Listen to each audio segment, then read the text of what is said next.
By the way, nobody would actually know if we were moving or not in this, would they? If we saw rock side to side, at the same time, Tim, at the same time, because you haven't got Wi-Fi on your trains yet, have you? No. That's the next thing, right? Wi-Fi on your trains. The Severn Valley has. Do they? Yeah, they've been retrofitting some. Working what? They've got Wi-Fi on their trains. Oh, that's quite smart. Yeah, they must have mobile reception. Yeah. Oh, right. Okay. Right, absolutely. Right. Look thin, look thin. Well, I've just seen up there that the gates have been opened up on the edge of the station platforms. Whistle's gone.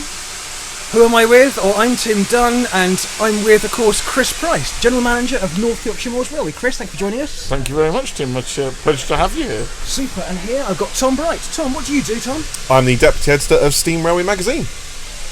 Truly, 3 men on a train heading southbound towards Pickering. Now, Chris, we're here for a chat with you because we're in the middle, aren't we, of this fantastic Steam Gala. How's it going for you so far? It's going very well, actually. I'm really pleased. Actually, it's the one event of the year I really enjoy because I can actually come out and relax. I do, genuinely. The railway is very good at running trains and he does that very well, and just having lots of people enjoying it. It's just purely about the trains, purely about the engines on the front of them, and absolute pure railway enthusiasm, and I really enjoy the event. Jolly good. I'm enjoying it too. Now, Tom, you're here because Steam Railway is covering the whole event, and of course we're on the Steam Railway Facebook right now. Now, if you were to say, what does this whole event define for you?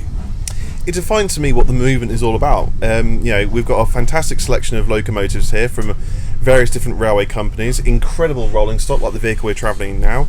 There are photographers, I can see them now outside all with their cameras watching the trains go by. This is a celebration of what railway heritage means to people in the UK, which is wonderful locomotives, wonderful rolling stock, wonderful railway, and everyone having a very, very good time. Now, talking having a very good time, everyone's waving. Look, people on this is the observation stand, right, Chris?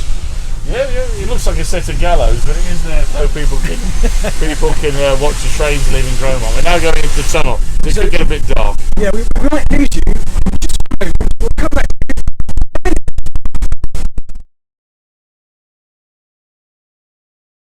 And here we are back in the room. Oh, well, I enjoyed that. Right.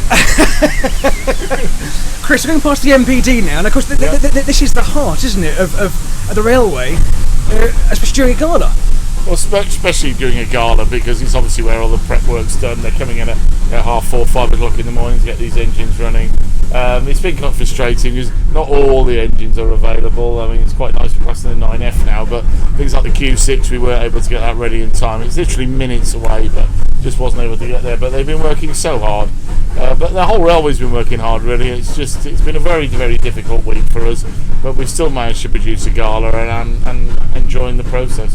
What's been playing on your mind most of all for the past week or so? Well, I think we had an incident on Tuesday, which obviously was very worrying for us, and thankfully I think we're going to be okay, but it's still quite a worry.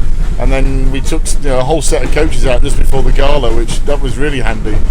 Thankfully we've got round that and we've delivered the full event, the full as advertised event, and enjoying it. But it's just those last minute things. It's been like, will everybody come to my party? It's the same thing. Have we got the cocktails, sausages, everything else? But no, we got there in the end, and it's working very well. I think it's working very well. Tom, in your experience of galas, yes, how does this one fare so far for you?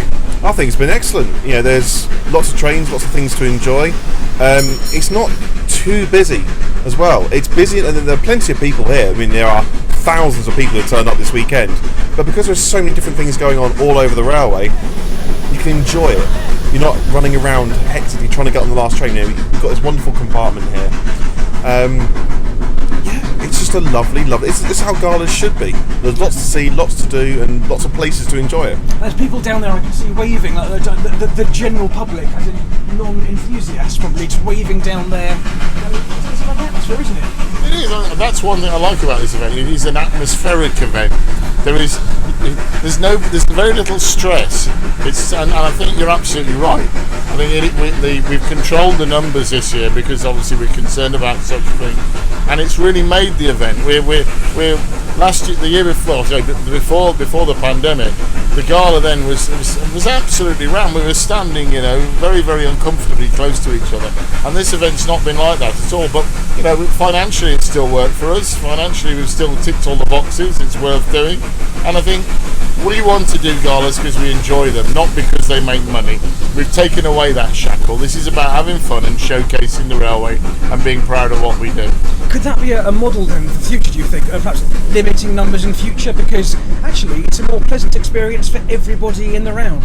I think these conversations are going to be had across all heritage railways about do we have a business now that relies upon thousands and thousands of people, or do we have one that relies on quality as delivering what people want to see, and that being more important to us than actually getting as many people on the train. It's time to be less, shall we say, less little and more Waitrose.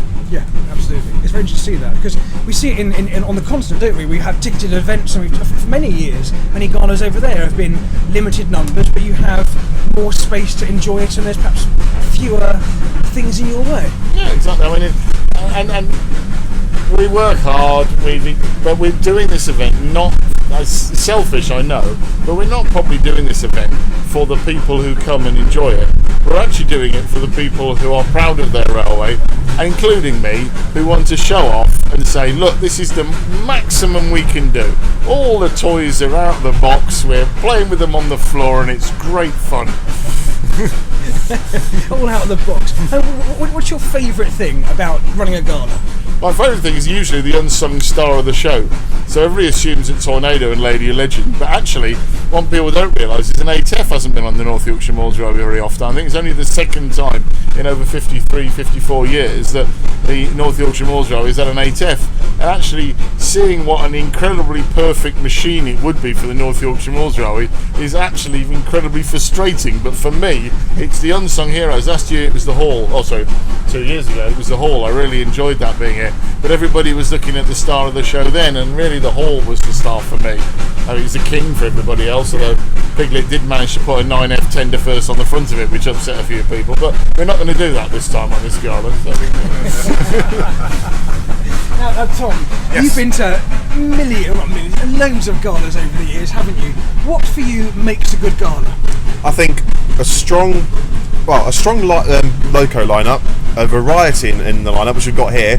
And we've got industrials, we've got things from overseas. We've also got the big main line as well, like the ATF, which I agree with Chris. I think actually, for me personally, is also the star of the show. It makes a wonderful noise. That 𝙎𝙬𝘎𝘎𝘋𝙎𝑗𝑎𝑚 echoes across the valleys. It is wonderfully atmospheric. And could you have that back, Chris? Do you think the ATF could that make another comeback? Well, I get on very well with Michael Goff from the Great Central Railway. I'm sure we can do it again. He's getting the 9F next weekend for his gala, so we're doing a bit of a swap meet. And to be fair, we've got a good relationship with the Great Central lads, and I'm sure we can get it back again in the future if I ask very nicely. I've got other things on the shopping list. We'll come back to you, Tom. What else is on your shopping list? Well, we never had a standard 5, and another Great Central got one of those, so I'd like to put my marker down now. I want that one, Michael, alright? So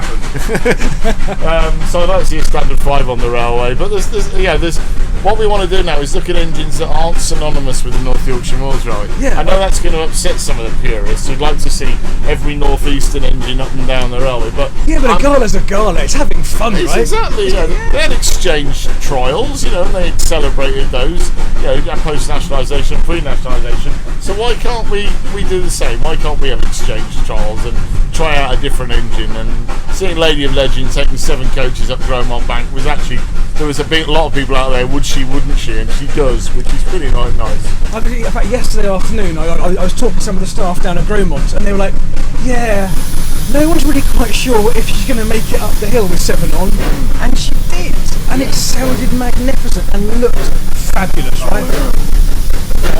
So you said a variety of stock and a variety of things, and some things that were unexpected. Absolutely. So for me, one of the most interesting parts of the event so far, as you may have seen on our other videos, is the shunting at Lewisham with Lucy, which is a lovely little activity. It's a lovely engine that people have really taken to their hearts, both here on the railway and generally. I mean, our readers voted overwhelmingly in the recent awards for it to win our Steam Railway Magazine Heritage Railway Association Award. So it's an engine that's really, really popular, and with Piglet, wonderful Paul Middleton. Don't believe everything you hear about Piglet. But he's this close to industrial tribunal every week. This is from these telly people, they get too close to it and it becomes someone completely different. Dreadful. But he loves showing that engine off, and so and good shunting is not something you see a lot of railways, particularly during a gala where there's often too much happening for that sort of thing. It's all about passenger trains. Whereas actually, what Chris and the team here have delivered is an experience, as you were saying earlier. Yeah, absolutely. Chris, you mentioned the Standard 5 over Great Central. What else is on? What's your ideal gala visitor maybe for the next couple of years then? What's your thing you really, really want to see? I'd like to see a gala which has smaller engines doing their thing. And I must admit that the opportunity that may have been presented, a little bit about there's a possibility that we may end up with 2 Terriers, and I'd like 2 Terriers. If I'm saying anything I shouldn't to any railway that's saying he's talking before he has the authority, I apologise. But I'd love to see 2 Terriers on this railway, just taking a couple of coaches up the bank doing their stuff. I think that would be great. I'm a narrow gauge fan. At the end of the day, Oh really? I've known you since the Fairborn days. Well, exactly. You've known me a long time now, but we both have an association with the town and a special place in our heart for that railway. And I drive there, and I love it. And the Terriers are the closest you can really get to a narrow gauge engine stuck on the standard gauge. And actually, I'd like to see that, if I'm absolutely honest with you. So some of the smaller engines, but just things that people wouldn't expect. I think that's there's lots of railways out there that we can talk to, and likewise we've got engines I'm sure we'd like to loan to other railways as well. So I'm sure we're an open book on those things now. Well, I love the Festiniog Railway Quirks and Curiosities Gala they had, and number 2 a couple of years ago when they brought in the small, the weird, the wonderful, short haul stuff over a short number of miles, but a massive variety, and it brought the punters in because it was weird and wacky stuff.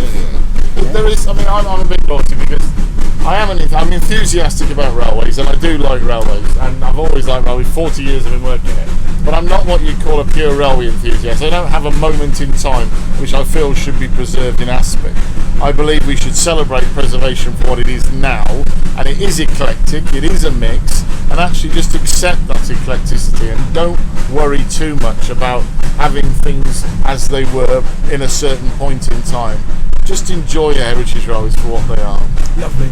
Okay, Tom, what's your top? If you to have one locomotive here at NYMR, what would you bring along for a gala? Ooh, the Duchess. Duchess Sutherland. That would be. Now we have a problem with the Duchess. We don't know if it actually fits in the head shunting Pickering. I'm led to believe there's 4 inches in it. Now, is it 4 inches plus or 4 inches minor? We don't know. There's only one way to find out. Well, actually, that's exactly what we did with Lady of Legend, and it's exactly what we did with the King. The civil engineers said, well, we don't know it's going to fit. We thought, well, there's one way to find out. Bring it here and see if it fits. And on both occasions they have. So I'm now convinced our civil engineers are all liars. Again, there's people out the side of the railway line just waving, and it's tremendous. The fact that there's so many trains going up and down today. It's constant, right? It's a constant flow. This is classic Darnholm. You go around the corner of Darnholm, you always get a bit of grandstand of people up there taking photographs. And there are dozens, dozens of people up there on the hillside. It's lovely to see. Personally, I'd love to see anything from the Stevensons, up and down this line. Anything Stevenson's built on the Stevenson's route is fascinating. So whether it's a rocket replica or whether it's a later, Stevenson's locomotive, even a Class 37 built by Stevenson's, someone over the corners there is clutching his heart going, "Be still my beating heart," at a Class 37. Anything like that, built on a line, built by their forebears, lovely stuff. Well, Chris, what's your? I should touch on first of all. What's your one hope for the gala that you see over this next perhaps day or so? What do you want to see? I think that everyone has a really good time, and that it does well for the railway, both commercially and from an experience point of view as well.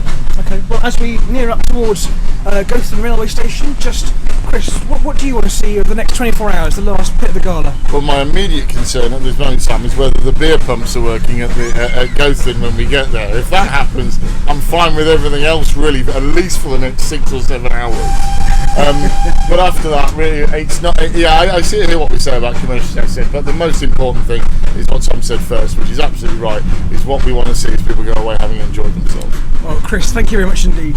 Tom, thank you so much as well. Thank you for watching. Please do share, comment and like on this video and share it amongst people, and comment below what you think about the galas and the future of galas. Please do talk about that as well. But until then, I think it's my time to get a rounding up at the beer tent. Thanks for joining us. Cheerio. Goodbye. That was almost professional. That was very good. That was really good.